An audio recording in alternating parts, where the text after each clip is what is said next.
ఈ అన్నిట్లకన్నా ఘోరం ఏంటంటే, మేమందరం బాధపడింది ఏంటంటే, ఒక ఆర్టీసీ బస్సులో ఎలా ఏస్తారు సినిమాని? అసలు ఓకే. అంటే ఒక ఆర్టీసీ బస్సులో ఒక సినిమాని తీసుకొచ్చి మూడో రోజు ఏసేస్తే, ఇంక మీ ప్రొడ్యూసర్లు ఏం చేయాలి మేము? ఏపీఎస్ఆర్టీసీలో నేను పొద్దున్న ఆయనకి ట్వీట్ చేశాను వాళ్ళకి. వాళ్ళ చైర్మన్ గారికి కూడా నేను డైరెక్ట్‌గా పెట్టి ట్వీట్ చేశాను. అండ్ ఈ పైరసీలో అందరికన్నా బాధితుడు ఎవరంటే ఫస్ట్ పవన్ కళ్యాణ్ గారు. అత్తారింటికి దారేదప్పుడు ఆయన సినిమా ముందు రిలీజ్ అయిపోతే అందరం ఉండి నిలబడి ఆ సినిమాకి ఎన్ని కష్టాలు పడ్డం ఇది అందరికీ తెలిసిన విషయమే. ఈ విషయం నేను కళ్యాణ్ గారి దృష్టికి కూడా తీసుకెళ్తాను. వే2 న్యూస్‌లో పొద్దున్న వచ్చింది మాకు. ఆ మొత్తం వాళ్ళ దగ్గర వీడియో కూడా ఉన్నట్టుంది. వాళ్ళు వీడియో పెట్టకుండా ఓన్లీ స్క్రీన్ షాట్ పెట్టి వాళ్ళు మొత్తం న్యూస్ రాశారు. వాళ్ళు ఆ సర్వీస్ నెంబర్తో సహా రాశారు మొత్తం.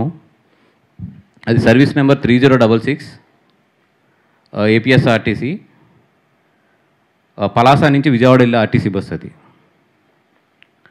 దాంట్లో వేసారు. నేను పొద్దున్న ట్యాగ్ చేశాను కూడా వాళ్ళని. ట్యాగ్ చేస్తే ఇప్పుడు వరకు దాని మీద ఏమి యాక్షన్ తీసుకున్నారో రియాక్షన్ తీసుకున్నారో నాకు ఏమీ తెలియదు. ఇప్పుడు ఈవెన్ విజయవాడలో ఉన్న వాళ్ళని వెళ్ళి అక్కడ ఏపీఎస్ఆర్టీసీ మెయిన్ ఏదైతే కార్యాలయం ఉందో అక్కడికి వెళ్ళి కూడా కంప్లైంట్ లాంచ్ చేయమని, at the same time police స్టేషన్లో కూడా క్రిమినల్ కేసు లాంచ్ చేయమని చెప్పాము. ఈ విషయాన్ని నేను ఇప్పుడు కళ్యాణ్ గారి దగ్గరికి దృష్టిలోకి తీసుకెళ్తాను కూడా ట్రై చేస్తున్నాను కమ్యూనికేట్ చేసుకోవడానికి. అదేవిధంగా మా దుర్గేష్ గారు ఎవరైతే సినిమాటోగ్రఫీ మినిస్టర్ ఉన్నారో ఆయన కూడా ట్రై చేస్తున్నాను నేను. ఈ విషయం మాత్రం చాలా సీరియస్గానే తీసుకుంటాం.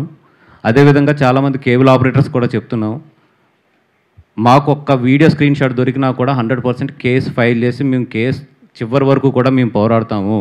మీకు ఏమైనా ఎగ్జాంపుల్స్ కావాలంటే గీత గోవిందం కేసులు గుంటూరు కోర్టులో ఉన్నాయి, ఎంతవరకు పోరాడుతున్నామో చూడండి.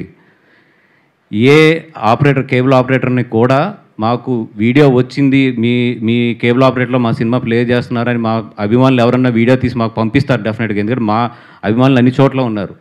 100% పంపిస్తారు. పంపిస్తే మాత్రం మేము కేసు పెట్టకుండా మాత్రం వదలం.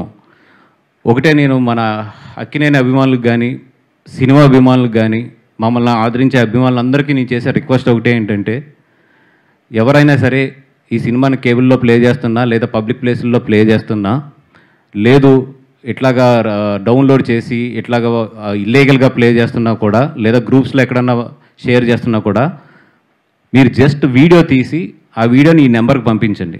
9573225069. మీరు చేయవలసింది ఒకటే, అభిమానులందరూ చేయవలసింది ఏంటంటే, ఎవరన్నా దీన్ని గ్రూప్స్లో ఎక్కడన్నా షేర్ చేస్తుంటే కనుక మీరు ఒక వీడియో తీయండి. ఆ గ్రూప్ని తీసి ఆ అడ్మిన్ నెంబరు కనిపించేటట్లు అడ్మిన్ స్క్రీన్కి వెళ్ళి స్క్రీన్ షాట్ కాకుండా వీడియో తీసి పంపించండి. అది పంపిస్తే ఒక్క సాక్ష్యం చాలు మేము కేసు ఫైల్ చేయడానికి. 100% నేను ఫైట్ చేస్తాను ఈ విషయం మీద, దాంట్లో డౌట్ అయితే లేదు. నాకు కావాల్సింది ఏంటంటే ప్రాపర్ సాక్ష్యం అంతే. ఆ సాక్ష్యం ఉంటే నాకు తెలుసు ఇండియాలో కోర్ట్స్ లేట్ అయినా కూడా జస్టిస్ అనేది వస్తుంది అనేది.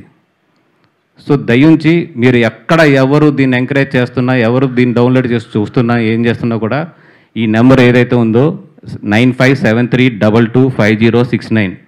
ముఖ్యంగా అక్కినేని అభిమానులందరికీ చెప్తున్నాను, చైతన్య గారికి చాలా మంచి సినిమా తీసిచ్చాము. నిజంగా ఆయన కెరియర్లో ఇది వన్ ఆఫ్ ది బెస్ట్ అయ్యే ఛాన్సెస్ ఈ సినిమాకు ఉంది. దీన్ని ఎన్ని విధాలుగా ప్రమోట్ చేయాలో అన్ని విధాలుగా కష్టపడి రాత్రి పగళ్ళు ప్రమోట్ చేస్తున్నాము. అట్లాంటి ఈ సినిమాని కాపాడుకోవాల్సింది మాతో పాటు అభిమానులుగా మీకు కూడా బాధ్యత ఉంది. ఏం పర్లేదు, ఒక 1 వీక్ 2 వీక్స్ కష్టపడండి. ఎక్కడన్నా జరుగుతున్నా కూడా ఈ నెంబర్కి ఆ వీడియోస్ పంపించండి. మిగతా విషయం నేను చూసుకుంటాను. Thank you so much.